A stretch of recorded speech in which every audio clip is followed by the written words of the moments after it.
Bienvenue à tous, merci d'être là pour ce nouveau matin d'innovation. Le énième matin d'innovation ne compte quasiment plus après 10 ans d'existence. Ce matin d'innovation est dédié à la question des enjeux de l'innovation responsable face au transhumanisme. Vous savez qu'à l'ESSEC, nous avons un centre sur les questions d'innovation responsable.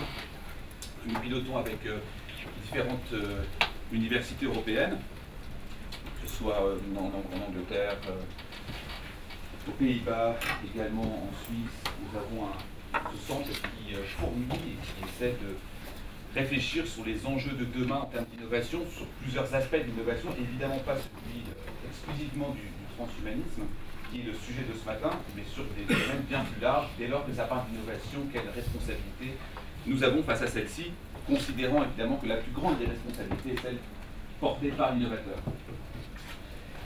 La question de ce matin est celle assez complexe, parfois ennuyeuse, parfois on n'ose pas trop y toucher, pas trop en parler, etc. Nous avons pris le parti d'adresser directement la question, cette question du transhumanisme, avec des experts qui vont venir comme d'habitude, nous parler de cette question-là, après une brève introduction que je vais tenter de faire auprès de vous.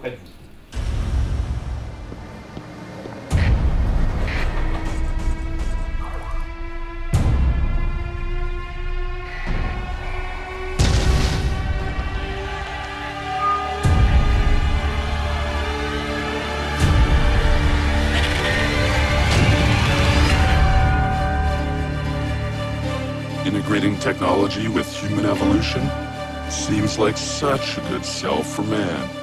You're building a better you. But the fact is, it's just simply not true. Human augmentation. Human augmentation. Surf industry. Rising deaths on the street. This is a business that's driven by fear.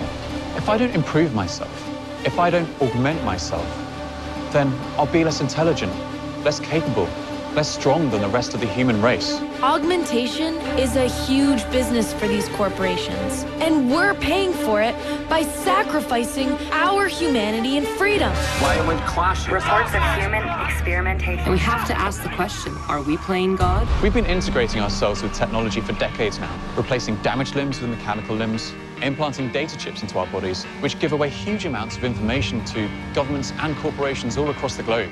At no point have they thought about the consequences of their actions. They actively encourage you to exchange your perfectly functional body parts for upgraded augmentations. What they are doing is ethically and morally wrong, and they should be brought to justice. Growing numbers of people experiencing Today, Surf Industries signed a new historic military deal. I know that they are creating mass quantities of military-grade augmentations. I've seen testing on them, and it's very scary types of alterations.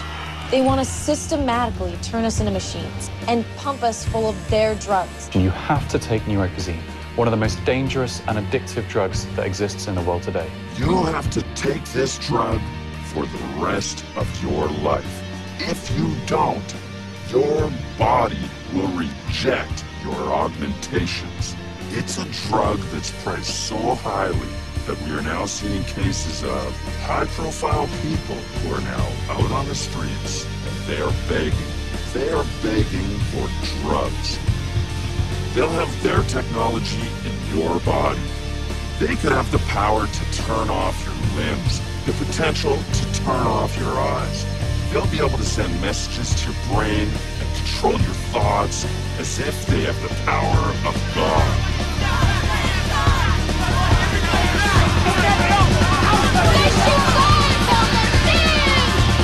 If you don't take their drugs, you'll die. People have been abused, kidnapped, experimented on.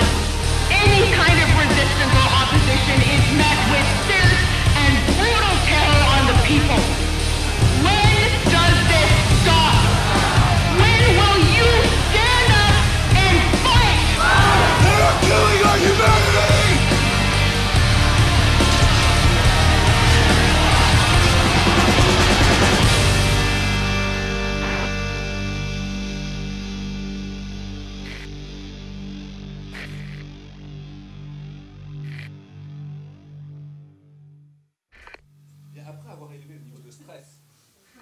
suffisamment important pour tout le monde, avec plus ou moins de pertinence. Nous sommes évidemment dans de la fiction. Et souvenez-vous que de toute façon, le transhumanisme a déjà commencé avec, évidemment, on ne voit évidemment pas aujourd'hui quelques difficultés avec la lumière, si on pouvait... je vais laisser comme ça. Visiblement, on ne voit pas forcément bien les slides. Mais vous avez Zlatan Ibrahimovic ici, normalement, en photo, qui est censé sauver le monde et l'humanité, y compris pour la question du transhumanisme, qui évidemment n'est pas une question récente ou nouvelle, à l'évidence, puisque déjà nous avions dans La Fontaine de Jouvence cette recherche perpétuelle, en permanente, de l'immortalité. Et depuis au moins 3000 ans, on a cette question importante dans la mythologie romaine, vous savez, la déesse Junon, qui va essayer de chercher cette immortalité.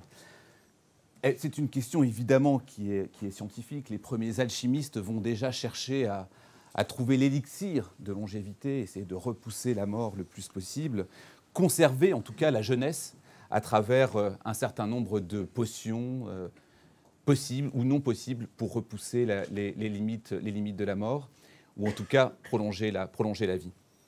En fait, cette question scientifique est évidemment à travers la mythologie, de façon très importante, et la science a toujours essayé de contrôler l'univers, contrôler les hommes, contrôler l'ensemble des possibilités. Nous avons ici Dédale en photo, hein, dans la mythologie grecque, enfin plutôt en photo, pas forcément, mais plutôt une représentation de Dédale, et son fameux labyrinthe. Vous savez que Dédale était celui qu'on disait l'artiste sculpteur, et qui a réussi à faire en sorte qu'on ait ce labyrinthe. Et pour sortir de ce labyrinthe, évidemment, il y avait ce fil d'Ariane. Et ce fil d'Ariane va être aussi celui qui va inspirer Icare. Et dans ce fameux mythe, on va commencer à pouvoir voler. On essaye de voler, on essaye de pouvoir se dépasser, avoir déjà des augmentations, comme on peut le voir sur cette représentation ici. Mais plus largement, même dans la Bible, l'objectif, c'est toujours d'essayer de contrôler la nature. La Bible, hein, dans la Genèse, c'est, je le cite, « Soyez féconds, multipliez, remplissez la terre et assujettissez-la, dominez sur tous les poissons de la mer, sur les oiseaux du ciel et sur tout animal qui se meut sur la terre. » Dans la Genèse, on a évidemment ce contrôle de la nature, ce désir dans la mythologie. Nous avons le désir dans la science-fiction. Et plus précisément, on va évidemment avoir ce fameux discours de la méthode. Et dans un certain nombre de passages, Descartes va expliquer ce qu'il va vouloir, ce qu'il va désirer, ce que l'on va désirer. Je le cite, il dit « Avoir acquis quelques notions générales touchant la physique qui lui permettent de parvenir à des connaissances qui lui soient fort utiles à la vie, et qu'au lieu de cette philosophie spéculative qu'on enseigne dans les écoles, on peut trouver une pratique par laquelle, connaissant la force et les actions du feu, de l'eau, de l'air, des astres et des cieux, et de tous les autres corps qui nous environnent, aussi distinctement que nous connaissons les divers métiers de nos artisans, nous pourrons les employer en même façon à tous les usages auxquels ils sont propres, et ainsi nous rendre, comme vous connaissez la suite, maître et possesseur de la nature. » Descartes est très connu pour ça, parce qu'il va lancer la période moderne, mais cette période-là va être reprise de façon, et cet esprit va être reprise de façon très forte chez Condorcet. Je vais également le citer très, très rapidement, dans son esquisse d'un tableau historique des progrès de l'esprit humain.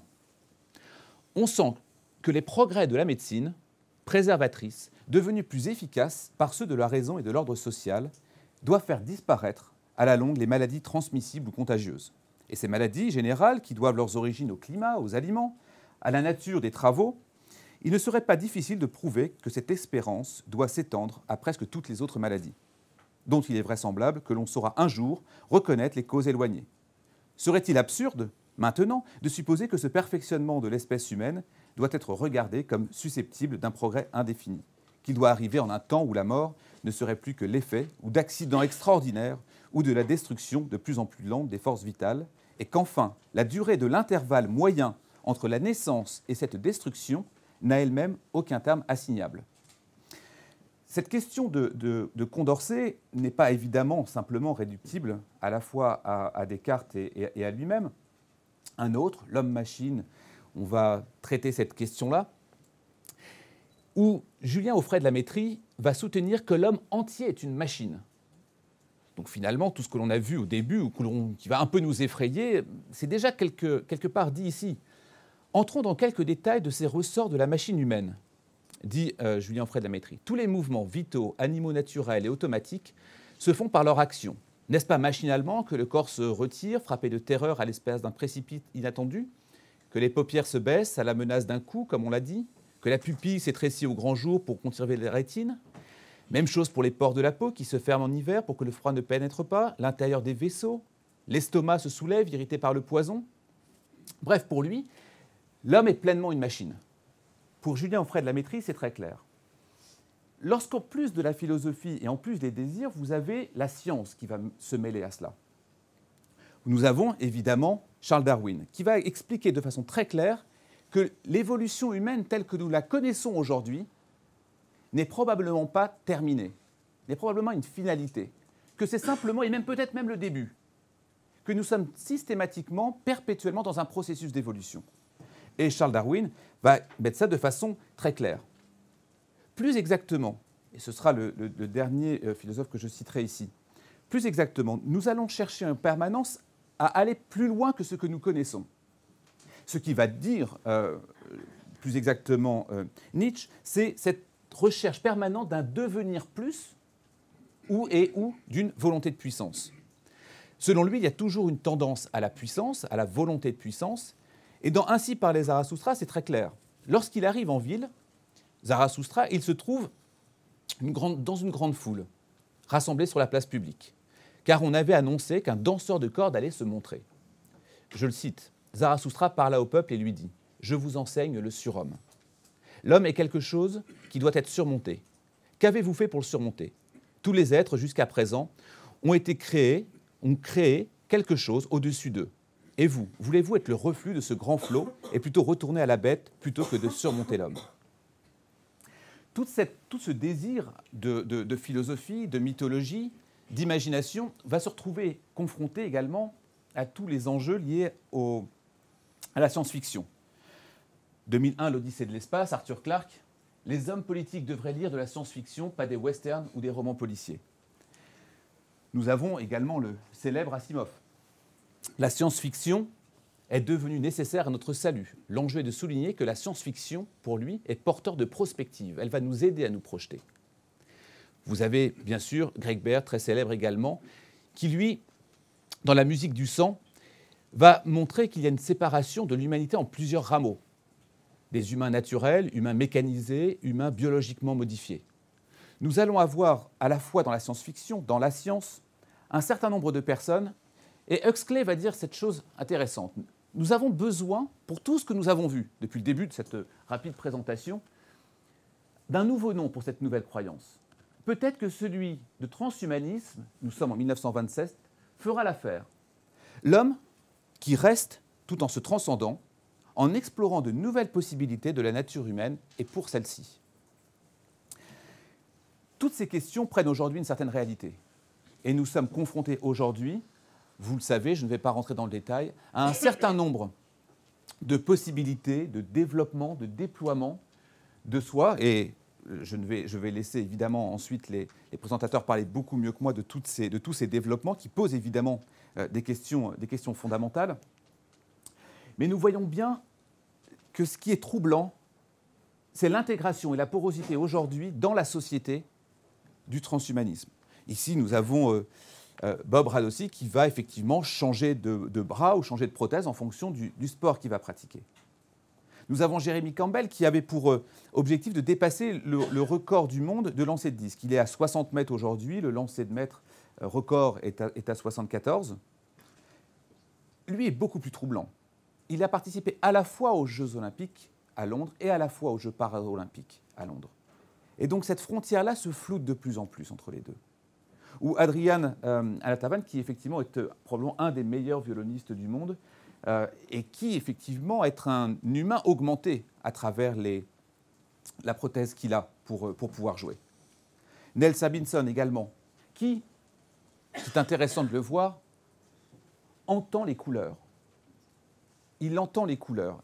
Il a effectivement une greffe reliée à son cerveau qui va lui permettre de les entendre, avec en fonction des différentes différentes sonorités provoquées par l'intensité de la couleur.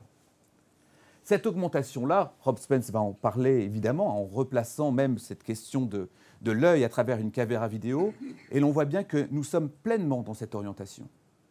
Kevin Warwick, certainement peut-être le plus célèbre, puisque le premier humain cyborg, qui s'est greffé une puce électronique à l'intérieur de son bras et qui va permettre de communiquer avec les objets qui sont chez lui, reliés par un système informatique, chez lui, dans son bureau, même avec son épouse, à qui il a également greffé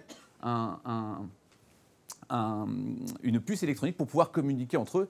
Et alors, on ne peut pas s'empêcher, à l'ESSEC, d'avoir eu la chance de l'inviter à l'Imagination Week il y a quelques temps de ça, pour montrer bien que c'est quand même un vrai humain, quand même encore un petit peu. I think as a researcher and a professor, there are limits to the research that you can do, but they're very fuzzy limits. Partly as a researcher, you're trying to push the boundaries, to do new things, to discover new facts, and naturally that provides questions as to where do we put the boundaries. So you have to listen to ethical concerns, both of different institutes and committees, but also people generally in the public domain. So I have to listen to feedback and emails and letters and try and pitch things correct. If I'm going ahead with some research, maybe implanting a new piece of technology, and nobody's complaining, fine, I don't see there's a problem, particularly if they're saying that's great. But when there are words of caution, we're not sure about this, then I hold back. So it's really listening to people's words and thoughts and making your decision up accordingly. Nous avons besoin de reposer ces questions et nous avons besoin de pousser les frontières de l'individu. C'est ce qu'il fait, lui, quand il se greffe une puce électronique, c'est ce qu'il fait lorsqu'il provoque les nouveaux systèmes de pensée pour les chercheurs. Jusqu'où cela va aller? Évidemment, vous connaissez probablement de nom le pape aujourd'hui, qui est également le directeur stratégique de Google, Ray Kurzweil, qui va parler de singularité. Est-ce que c'est vrai ou pas? Est-ce que c'est 2045 ou pas? Est-ce que c'est le moment vraiment où il y aura un changement technologique si rapide, dit-il, que son impact sera si important que la vie humaine en sera transformée, mais, dit-il, de façon irréversible. Pour lui, la singularité, c'est comprendre que l'on modifiera notre perspective sur la signification de notre passé et les ramifications de notre futur. Ça va changer notre point de vue, évidemment, repousser les limites de la pensée biologique, les limites de la pensée de l'existence d'une façon très générale. Et pour conclure, on voit que cette représentation, ou ce tableau que j'utilise ici de Keith Haring, est intéressant parce que cet artiste a cherché toujours à mêler les différents mondes. Il a cherché à mêler les différents mondes lorsqu'il était atteint du sida. Il a cherché à relier différents mondes en Afrique du Sud contre l'apartheid. Il a essayé de faire en sorte qu'il n'y ait pas une opposition entre les mondes, mais qu'il y a toujours des relations. C'est ce qu'il appelle ici, avec cette image, le mariage du ciel et de la terre. Nous avons certainement besoin de penser le transhumanisme et de poser la question du transhumanisme sans en avoir peur, mais en tout cas en posant les questions. Cette question-là, c'est celle qui anime notre matin de l'innovation, et avec des chercheurs, des penseurs reconnus sur cette question-là, qui sont tous aussi sérieux que professionnels et responsables dans leur pratique. Et c'est pour ça que nous avons la chance d'avoir aujourd'hui M. Dr Hervé Schweinsweiss, si je prononce bien, qui est directeur de recherche au CNRS, président du comité d'éthique de l'INSERM, Didier Corneuil, vice-président de l'AFT Technoprog, l'association française du transhumanisme, qui est notamment l'auteur de l'ouvrage « Si l'on arrêtait de vieillir », et Benjamin Sarda, qui a le courage de venir au nom de Orange Healthcare, pour également poser les questions. Qu'est-ce que ça veut dire tout ça dans notre monde de business, dans notre monde d'entreprise? Autrement dit, c'est exactement le principe des matins d'innovation, d'essayer de poser des questions, parfois dérangeantes, parfois complexes. Et ces questions dérangeantes, au contraire, nous essayons, avec toute la rigueur académique qui est la nôtre, de pouvoir les penser de façon large, dans un large public également. Et pour ça, on vous remercie également de participer à cela.